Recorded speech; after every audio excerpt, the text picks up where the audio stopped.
Hello friends, നമ്മളിന്ന് ഉണ്ടാക്കാൻ പോകുന്നത് ഒരു ചെമ്മീൻ കറിയാണ്, അതായത് ചെമ്മീൻ മാങ്ങാക്കറി. അപ്പോൾ ഞാൻ ചെമ്മീൻ കറി വയ്ക്കാൻ ആവശ്യമായിട്ടുള്ള ചെമ്മീൻ കഴുകി വൃത്തിയാക്കി ഇവിടെ വെച്ചിട്ടുണ്ട് ഒരു ചട്ടിയിൽ. അപ്പോൾ അതിനാവശ്യമായിട്ടുള്ള തേങ്ങയും അരച്ചു വെച്ചിട്ടുണ്ട് ഞാൻ.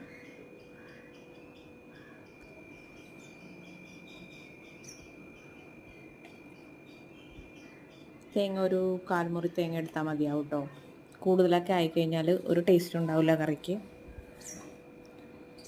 അപ്പോൾ ഇതിലേക്ക് ആവശ്യമായിട്ടുള്ള മഞ്ഞൾപ്പൊടി നമുക്ക് ചേർത്ത് കൊടുക്കാം, മുളക് പൊടി ചേർത്ത് കൊടുക്കാം, ഉപ്പ് ചേർത്ത് കൊടുക്കാം. എന്നിട്ട് നമുക്ക് ഈ അരപ്പ് ഇതിലേക്ക് ആഡ് ചെയ്യാം.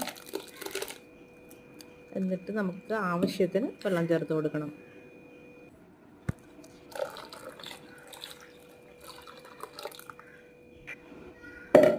ആവശ്യത്തിന് വെള്ളം ചേർത്ത് കൊടുക്കുക. കറിവേപ്പില ആഡ് ചെയ്ത് കൊടുക്കുക. എന്നിട്ട് നന്നായിട്ടൊന്ന് മിക്സ് ചെയ്തതിന് ശേഷം നമുക്കൊന്ന് ഇത് തിളപ്പിച്ചെടുക്കണം. അപ്പോൾ ഞാനിതിലേക്ക് ചേർക്കാൻ പോകുന്ന ഒരു മൂവാണ്ട മാങ്ങയാണ്.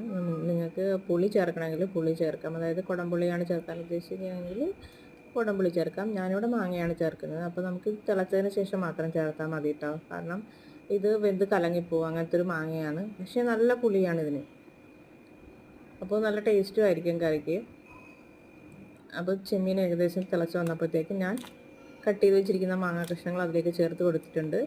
അപ്പോൾ ഞാൻ നേരത്തെ പച്ചമുളക് ഇടാൻ മറന്നു പോയിരുന്നു. അപ്പോൾ നമുക്ക് പച്ചമുളകും ഇതിനോടൊപ്പം തന്നെ നമുക്ക് ചേർത്ത് കൊടുക്കാം.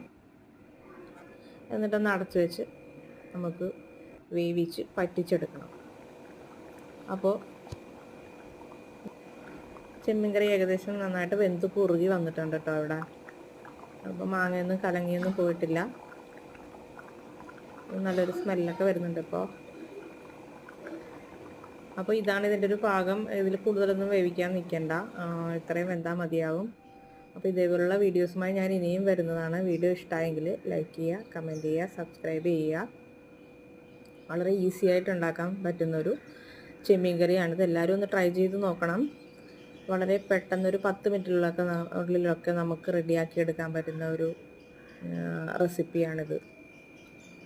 അപ്പോൾ ഇതിലേക്ക് ആവശ്യമുള്ള സാധനങ്ങളൊക്കെ ചേർത്ത് കൊടുത്ത് മിക്സ് ചെയ്ത് വെച്ചാൽ മതിയാകും. അല്ലാണ്ട് നമുക്ക് കൂടുതൽ കാര്യങ്ങളൊന്നും ചെയ്യാൻ